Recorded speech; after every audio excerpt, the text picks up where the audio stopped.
지난 7월 대구 지역 학교 급식실에서 일하고 있는 종사자를 대상으로 패시티 촬영이 진행됐습니다. 그런데 검사를 받은 노동자 3명 가운데 1명이 폐에 이상이 있다는 소견을 받아 파장이 일고 있습니다. 이상 소견 비율이 전국 평균보다 높게 나오면서 학교 급식실 종사자들이 환경 개선을 요구하고 나섰습니다. 보도에 천혜열 기자입니다. 지난 7월 대구 지역 학교 급식 노동자를 대상으로 패시티 촬영 검사가 진행됐습니다. 55세 이상이거나 경력이 10년 넘은 노동자가 검사 대상이었습니다. 검사 결과 대구에서는 검사를 받은 1,269명 가운데 442명, 34.8%에 해당하는 급식 종사자들이 폐에 이상이 있다는 소견을 받았습니다. 전국 평균은 27.8%보다 훨씬 높은 수치입니다.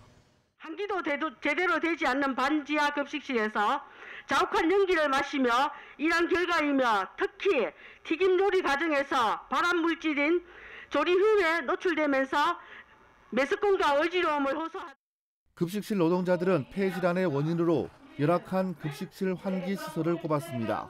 국회 교육위원회 강득구 의원이 제공한 자료를 보면 학교 급식실 환기 시설 점검 대상 학교 7,026개 학교 가운데 현재까지 점검이 완료된 곳은 1,486곳입니다.